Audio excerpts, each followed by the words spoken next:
Welcome back. I'm very much looking forward to the final conversation of Day 2 of Mission Possible. It's my pleasure to introduce your host for this session, Whitney Dailey, the VP Marketing, Research and Insights at the global PR firm Porter Novelli. And she'll be joined by Myriam Sidibé, who, as the founder of the Brands on a Mission movement, is a perfect fit for this event. So I'll hand over to you, Whitney.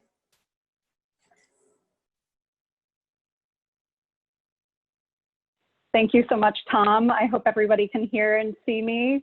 I'm really, really thrilled to be here with you today and to be joined by Myriam. I think we're going to have an amazing conversation, and I hope that you all really enjoy it, and it's a great cap to your day today. So with that, let's dive right into the conversation. I'm joined here by Myriam Sidibé, founder of Brands on a Mission. And Myriam, we had a chance to connect a few weeks back.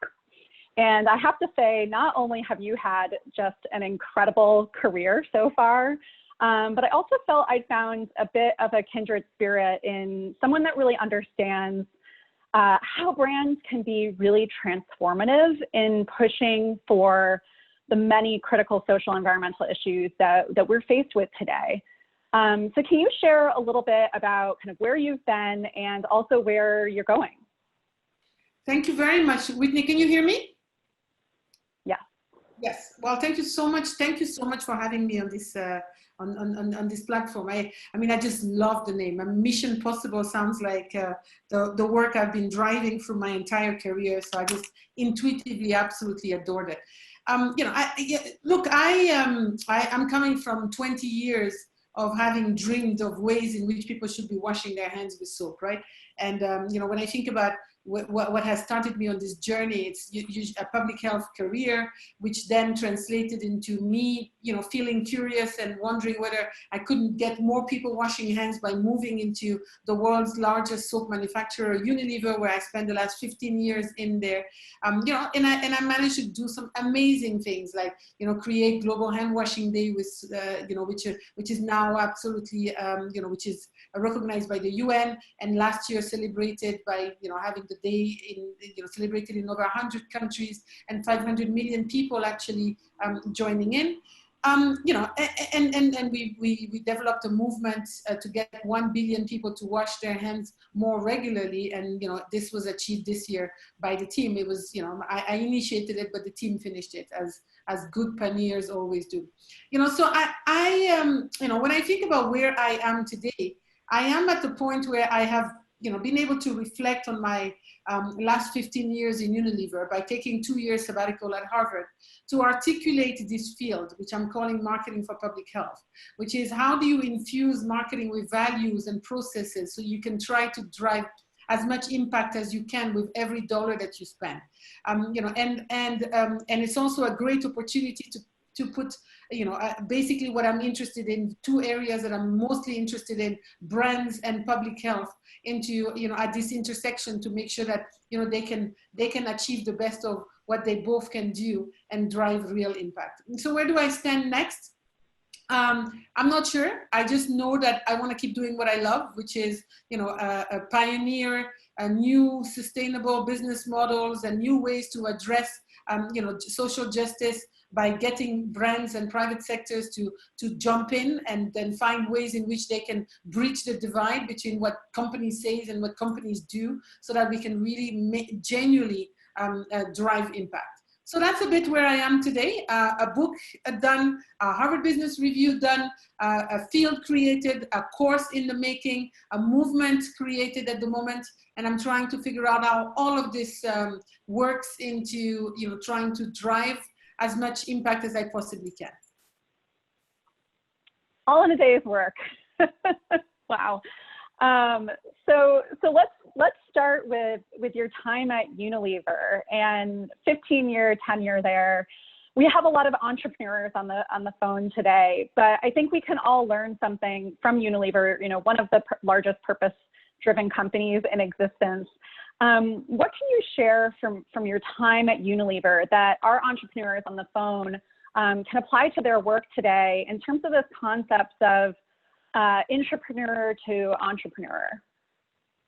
You know, if you think about the entrepreneur role that I've played over the last 15 years, you know, it's a, you know, entrepreneur in terms of what that means. It's a dreamer who does, right? So it's somebody who's changing the business from within. And it's really hard. It's really hard because you have to go for a vision that actually many people around you can't see, because you are in a company, for example, but still dreaming of what they could play, the role that they can play without them even believing necessarily. And so you become the guardian of the good. You become the holder of the mission, the person who drives a lot and keeps the goal going. So you're lucky when you get a company like Unilever that basically puts a blueprint like the Unilever Sustainable Living Goals, when you get you know, amazing bosses that can be, you know, inspirational, whether it's a Paul Pullman or even an Alan Jobe, or a company that has at its core, you know, it's in its DNA really wanting to make a difference, and where the portfolio allows you to do so, the portfolio of brands and products. You know, and yeah, I have been very lucky, but I've also had to do quite a lot of, you know, work to try to figure out how do I, you know, sell some of these ideas? How do I become more than an evangelist? How do I prove to the company that it actually pays to be good? That being good isn't just something that Myriam does because, you know, she's some Mother Teresa of some sort, but actually that she believes that by adopting some of these moral values, that you will do much better than all the other companies and brands. And I think what we've succeeded in our mission of at least the 15 years is showing exactly that. That brands that are going to take up a mission and a business mission as a business imperative are going to fall, you know, go way ahead of the ones that don't, and the ones that don't are going to fall far. And I think if there's anything that's been showing us is the recent event in the US, of course.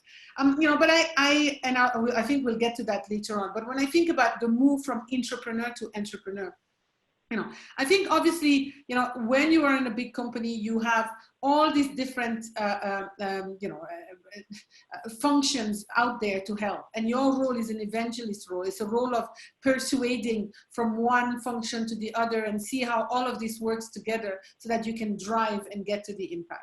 Now, that is not necessarily how you're going to be able to drive this when you're an entrepreneur. Now, my goal as an entrepreneur now is to get as many companies as possible to believe in this mission, to believe in this drive, to see how I can now be of use to take them from dreaming to making it happen. And this is what my purpose and my framework in my book, Brands on a Mission, is about. It's really showing a clear way forward on how you bridge the divide between brand say and brand do, so that, you know, companies can believe and brands can believe that they will be able to genuinely try to get impact done, and then by contributing meaningfully to the SDGs. I love that. And I love what you said here, a dreamer who does. I feel like that probably feels really relevant for a lot of our audience today.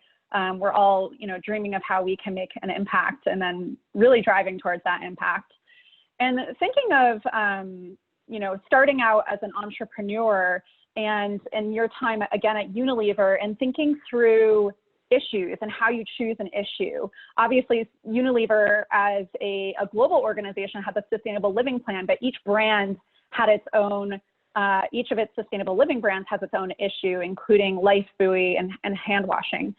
Do you have any advice on how you really choose an issue to focus on, and how do you assess if your organization can really create systemic change around that issue? So basically, you're asking me how do you choose an issue that matters, right? And that you for. You know, I think if you go back to the DNA of the brand that was created, usually there's a reasons why the brand was created. And if you dig deep and you go through the archive, and I think if you go back and you see what was the fundamental reasons why the founder created the brand, you'll find that there's still a way to this day to be able to find a way in which your brand can still add value. I think that's important. I think what has changed most of the time is actually maybe the environment in which we are. The times have changed, right? So whilst we might have been talking about combating, a cholera in Victorian England with a lifebuoy, today we're talking about combating COVID-19 with hand washing with soap. So, there is still an element where hygiene is still extremely relevant and becomes, for example, an issue by which the brand was created and the brand will continue going at the core of this. Now, how do we do this? How do we make sure that we stay relevant to, maybe in a time that's not COVID-19, where you would find, for example, a mother, in a rural village in Kenya that actually needs, to be protected, because we know that 40% of all deaths that occurs because of no hand washing with soap happens in the first 28 days of the life of a child. How do we design programs that are going to support this new mother? But I think when you're thinking about where you stand and how you're going to be able to find this issue, I think it's about, first, I think that the best purposes are purposes that align somehow to your product, and if they don't align directly with your product, that you're going to be doing this with enough authenticity, enough convictions and consistency, in a way that's going to allow you to demonstrate impact. So when a brand speaks, they should be able to speak with at least 5 to 7 or whatever, even more examples to show that they're really committed to that social issue. Because I think if they don't, it becomes very much lip service and very much about purpose washing, which I like to call off very often in terms of knowing the difference between a brand that's just talking versus a brand that's actually doing. Definitely, and I think we'll explore this conversation of talking versus doing a little bit more in a moment, but I'm actually going to turn to our audience because we got a great question in, so please keep them coming. From Emily, how do you elevate your dreams, ideas, and mission to an international stage such that we now have Global Hand Washing Day? You go write a book at Harvard, you spend 50 years falling, and you fall into a septic tank when you're growing up, you give a TED talk on hand washing with soap, you never stop, basically.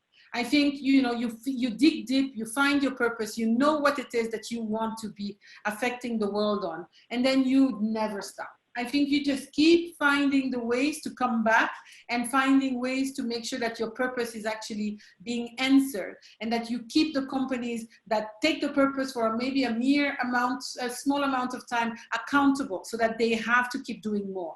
And then you keep getting more and more allies, and you keep creating. And I think the more committed you are to your purpose and the more true you are in terms of understanding the ups and the downs, it's not all been ups. And I can tell you this much. And I still, as I stand today with, an amazing, book which came out as business ethics and a public health career and an amazing work that I've done on hand washing, I'm still not completely clear what the path lies ahead. And then I think it's important to put that vulnerability out there in terms of, okay, so then how do I stay true to my purpose while still building some skills, right? While still, being on top of the knowledge that's required, while still keeping my passion and communicating that and inspiring, catalyzing business model and sharing, and never stop sharing examples of success, because I think it's so important, right? So if you want to elevate it, you just never stop. You become a talking machine. The number of people that stopped and laugh at me when I used to say that I had a PhD in public health and hand washing with soap, and people kept saying, what exactly do you do with that? It becomes the only line of defense when it comes to COVID-19 today. COVID-19 has brought not only Global Hand Washing Day, but Global Hand Washing Year, because we're all washing our hands constantly. And that's the only thing that we have until we get a vaccine, as a way to not only unite ourselves, from washing your hands in Japan to washing your hands in rural village in Turkana in Kenya, where there's very limited water.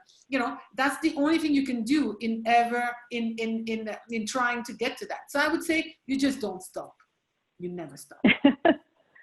Yeah, and I think a true entrepreneur lives and breathes that phrase, "You never stop," and really that's what drives us forward. You talked about allies and how important it is to kind of have allies and build that network so that you can really drive change. And I think that's a good point. There are there are issues that are so big, so immense that it may be a bit naive to think that one organization alone can solve for them. So from your perspective, working at a big multinational, but also the work that you're doing today, can you speak to how, you know, our entrepreneur community can partner with organizations to really achieve their mission and create those allies? Well, I think you need to look at allies in the ecosystem of what's required for you to change, right? I think if you look at my framework, which is the baobab tree that you might see behind me, you know, which is, you know, basically the articulation for me on, you know, why I need to water it, why I need to nurture it, and why did I choose you know, like a baobab tree as an example of why, how you can bring a purpose into life. You know, I think you know, the real part into this is, you know, keeping partners and coalitions absolutely right? So you need to make sure that you complement each other, and then you find an unlikely or strange bedfellows, as you'll find in my book, you know, ways in which together somehow you advance the agenda, the common agenda. And I think that's really, really important. So if you think about one of the roots in my purpose tree, it's partnerships. How do you scale up your business model by keeping partners and coalitions at the center of the conversations, right? So what kind of partnerships and unlikely, you know, strange bedfellows are you going to bring to the conversations, you know, to be able to get you to some of these conversations? And funny enough, it is sometimes the person you know, that you think would be the most difficult person to bring to the table is the person that you know, might actually be your best ally out there. And I've had all sorts of conversations and difficulties with, you know, UNICEF, if you read in my book, for example, and the fact that, you know, it's an amazing brand, right? It's an amazing organization that's doing amazing work for children, but that's really protective of, for example, working with some of the brands in the private sector. Yet, if you're going to be talking about hand washing with soap, you cannot do that without talking to the soap manufacturers and the soap brands, because they drive so much of this change. So how do you get and reconcile and take some of these UN organizations to the new era where you're trying, for example, to respond to the SDGs by creating sustainable business models that are going to catalyze more of these resources, and which is what my movement is about, right? It's about, you know, how do you inspire, share, and catalyze more sustainable business models so that I can bring an additional $1 billion towards the SDGs, mainly on health and well-being, because that's what I stand for, and I believe that health and well-being is the foundation of social justice. You know, a society that does not address health and well-being properly is not possible to have a real just society. That's just, you know, how I see it at this moment. Yeah, I totally agree. And I think our current environment is really highlighting some of those deeply rooted injustices that we really need to focus on our whole ecosystem to really address. So thinking through this, you have your issue now. You have your common agenda that you're advancing. You have your allies, or as you call them, your strange bedfellows, and now you need to talk about that impact. What is your recommendation towards measurement and really kind of showing and proving the impact of your work? Yeah, I think, you know, most of you guys that are listening to me are entrepreneurs, and you're thinking about, you need to prove every day your worth, you know, and if you happen to be a Black woman at the table, you prove your worth triple times. You constantly have to prove why you are here and what you're doing, right? So I think, you know, I keep thinking you need to prove that it pays to be good.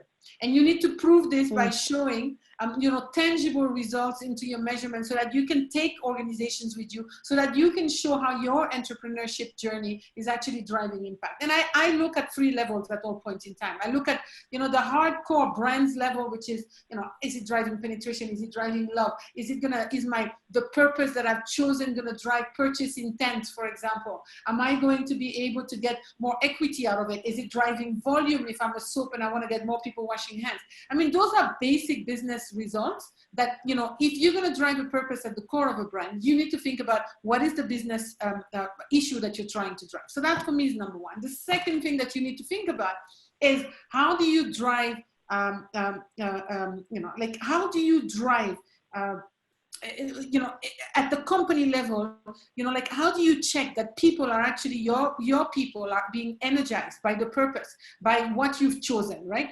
What you stand for. Are they staying longer? Are they getting more innovative? Are they too tired?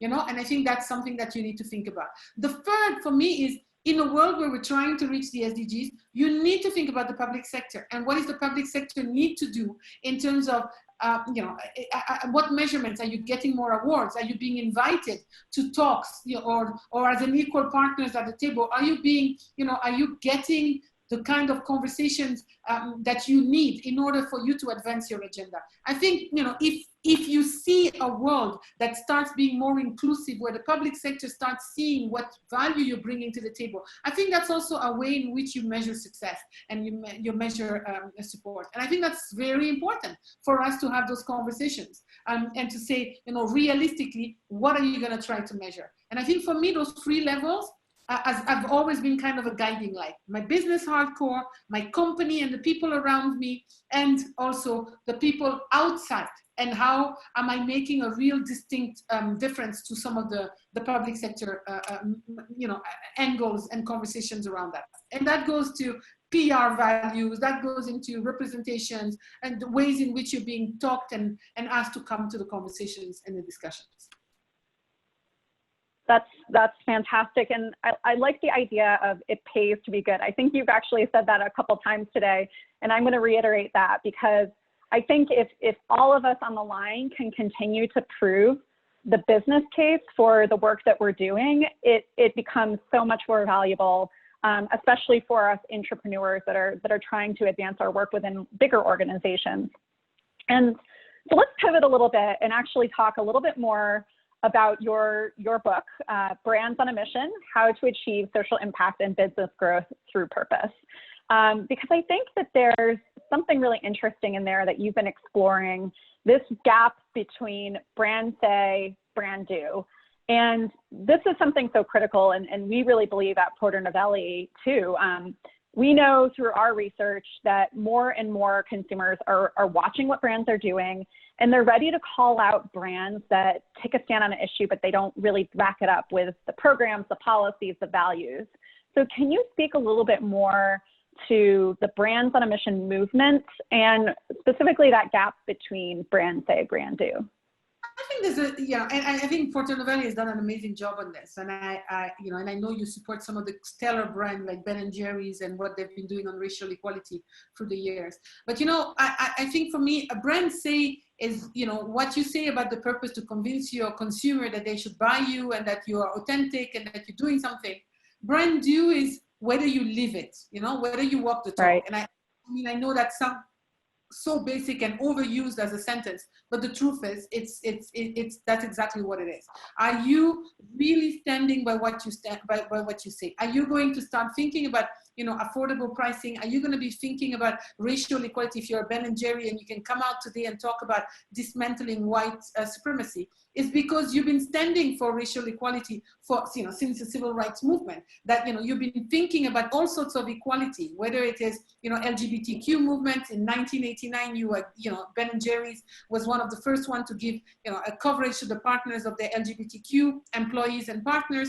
And, you know, and you think about it and you say, yeah, you can talk about it, you know, and if you then come out with an amazing flavor that's called Justice Remix, people will actually go and buy it because they're like, yes, these guys are talking, they're woke. They're probably more woke than most of the leaders that we have out there. And I won't talk about some of our leaders out there, you know? So, you know, you think about it, and this is the void that some brands like Ben & Jerry's that, you know, are taking their role very seriously. And this is why consumers are gonna love you and they're gonna stay on. And for me, this is the difference between a brand say and a brand do. If you can talk about racial equality and show differently able people on your board, you can talk about having raised and, you know, or helped more Black people, you know, thrive within your leadership, and you can really talk about that. Whether you've actively stood by, you know, a racial equality movement, have been there out there educating the populations, getting, you know, the real conversations, you can then talk, you know, with authority, with consistency,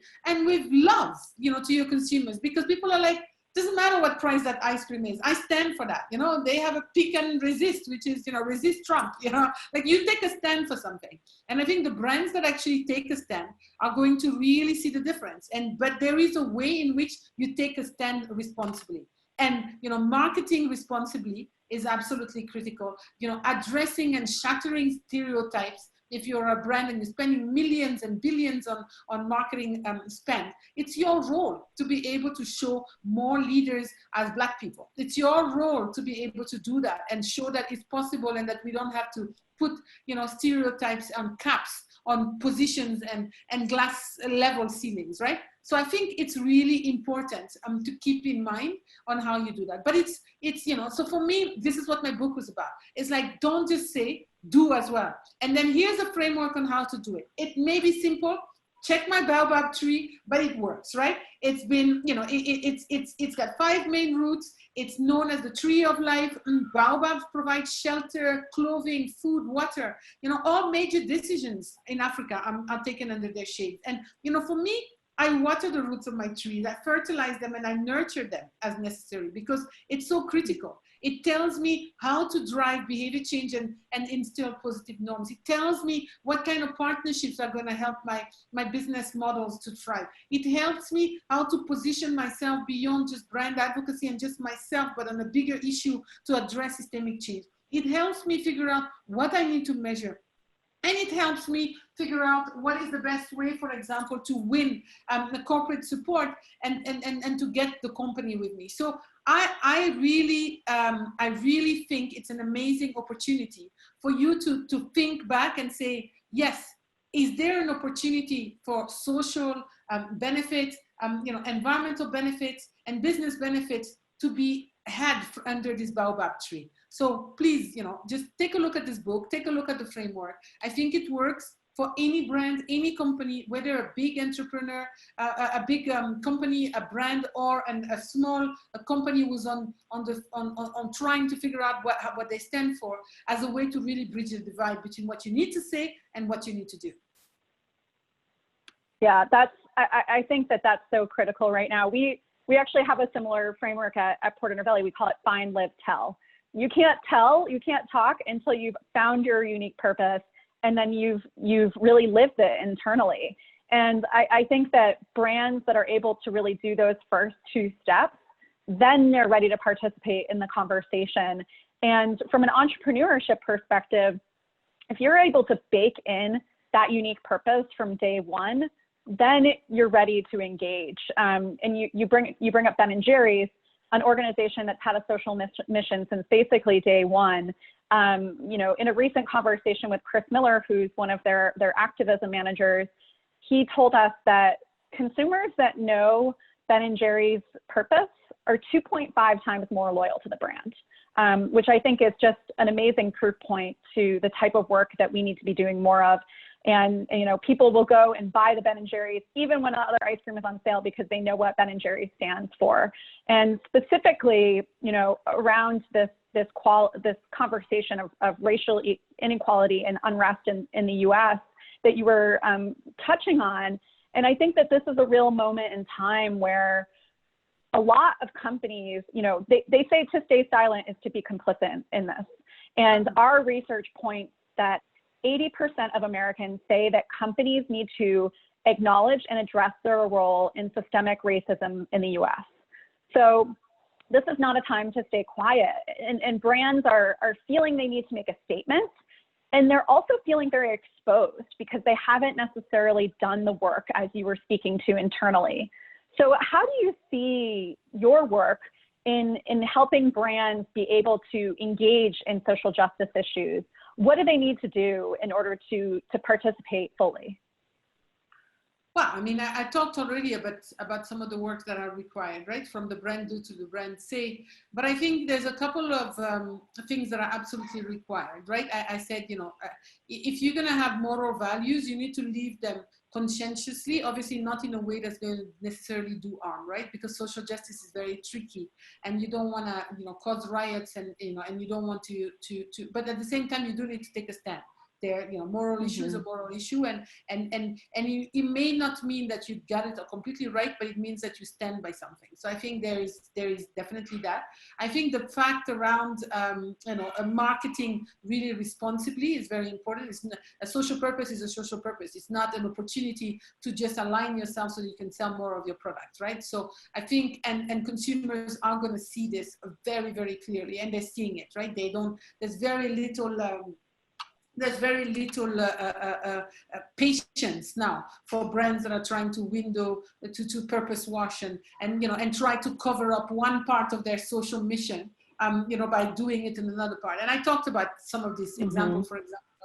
You can't be talking about racial equality when you're selling maybe guns, and a big reason for why Black Lives Matters actually happens, or Black lives are being lost. So I think you need to be really consistent around, it's not an opportunity to hide some other aspect of your brand. So I think that's something that you need to talk about. I think the other thing that they need to do, as I talked about before, is really shattering stereotypes, right? So really thinking about what are the stereotypes that we may want to really talk about, and saying, is there an opportunity when I'm a brand, I'm responsible to shatter some stereotypes, to leave my purpose from every dollar that I spent on marketing and resources and packaging, in the way I talk to people, in the way I reach out to them. So I think that's absolutely critical.